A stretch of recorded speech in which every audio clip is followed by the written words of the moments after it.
আসসালামু আলাইকুম। স্মার্ট উদ্যোক্তা থেকে আমি মোহাম্মদ ইফতেখার রহমান। আজকে একটা সেল আপডেট নিয়ে এসেছি। আমাদের অফিসে সরাসরি এক ভাই এসেছে। আমরা এখন ভাইয়ের সাথে কথা বলি।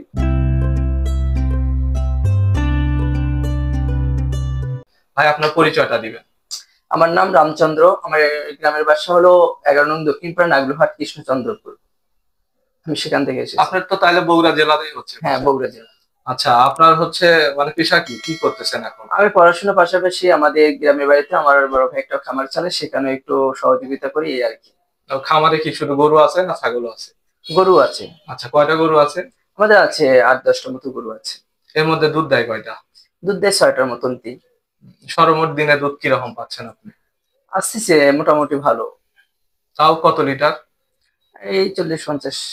50 লিটার। দুইবার করে দুধ দেন না একবারে? সকাল বিকাল। তাহলে তো আপনার মানে 14 লিটার দুধ দহন মেশিনটা নিলে ভালো হইতো। আপনি এটা সিলেক্ট করলেন যে 10 লিটারটা। না, আমি ভাবলাম যে এটা আপাতত চলুক, তারপরে কিছুদিন পর আবার হয়তো আমি 14 লিটার ইয়ে করবো। এটা দিয়েও কন্টিনিউ করতে পারবেন। 14 লিটার হইলে দেখা যাচ্ছে আপনি একসঙ্গে বেশি দুধ দহন করতে পারতেছিলেন আর কি।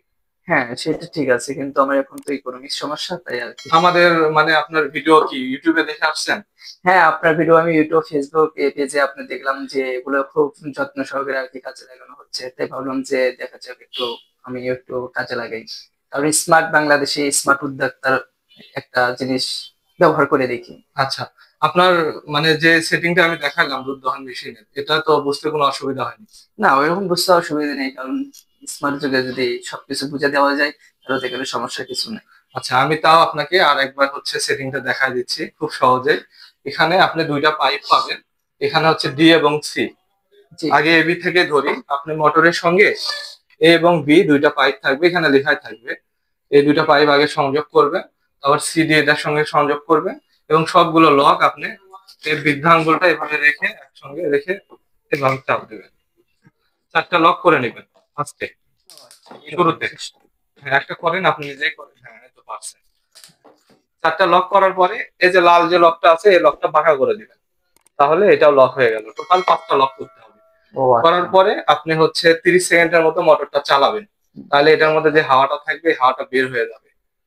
সাপোজ 30 সেকেন্ডের মতো আমরা চালাই। আর এর ফাঁকে হচ্ছে আমি একটু দেখাই, এটা দিয়ে আপনি এই পাইপ গুলো ক্লিন করবেন। এটা সেই ক্লিন করার জন্য তোমরা ব্যবহার করছে। আর এই যে গ্লাসটা দেখতেছেন এটা হচ্ছে শেষ পর্যায়ে পরিষ্কার করার জন্য দেওয়া হয়েছে। আর এর মধ্যে একটা চার্জারও পেয়ে যাচ্ছে। মোবাইল যেভাবে চার্জ দেন সেভাবে চার্জ দেওয়া। একবার চার্জ দিলে আপনি 3-4 ঘন্টা অনায়াসে চালাইতে পারবেন। অনেক সুন্দর।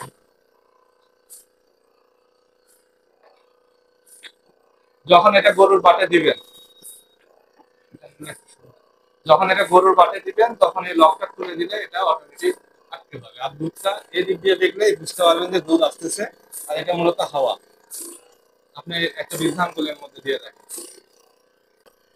দেখেন গরু যেভাবে দুধ শোষণ করে এটা কিন্তু সেভাবে শোষণ করতেছে, এটা কিন্তু টানতেছে না। এতে করে কিন্তু গরুর কোনো ব্লাড এ ধরনের কিছু আসবে না। বাসার লোক দোয়াতে দোয়াতে তো ক্লান্ত হয়ে যায়, পাশের বাসার যদি কাউকে ডেকে নিয়ে আসে তারাও বিরক্ত হয়ে যায়। এই এটার জন্য আরেকটা উপকারিতা আছে, এটা হয়তো আপনি জানেন কিনা জানি না। যখন গরু মানে দুধ যখন পানাবে তখন কিন্তু বাছুর বাটে কামড় দেয়। হ্যাঁ, আর সেই জায়গায় যখন আবার হাত দিয়ে টানবে ওই ক্ষতটা কিন্তু আরো বেড়ে যায়। আর এটা হ্যাঁ, যখন দিয়ে করবেন তখন এটা কিন্তু আপ ডাউন হচ্ছে, মানে গরু যেভাবে শোষণ করে আর কি। হ্যাঁ, হ্যাঁ। এতে করে আপনার ওই ক্ষতটা আর মানে বড় হবে না, ওখানে ভালো। আর ভালো হয়ে যাবে। বাহ, অনেক সুন্দর তো তাহলে। এই আর জিনিসটা আমি সহ প্রত্যেকটা মানুষেরই ব্যবহার করা উচিত। হ্যাঁ, আর আপনার যে ওয়ারেন্টিটা আপনাকে বলে দেওয়া হয়েছে এর মধ্যে যদি কোনো সমস্যা হয় আমাদের অফিসে যোগাযোগ করবেন। বা আপনি চাইলে ওখান থেকে আপনার ওখান থেকে আমাদের এখানে তো সিএনজি তে পাঠিয়ে দিতে পারবেন। সিএনজি তে পাঠিয়ে দিলে আমরা ঠিক করে আবার পাঠিয়ে দিতে পারবো। বাহ, অনেক সুন্দর তাহলে। আমার আসা যাওয়ারও একটা ক্লান্তি, কোনো সমস্যা ঠিক হচ্ছে আছে, না। ভালো থাকবেন।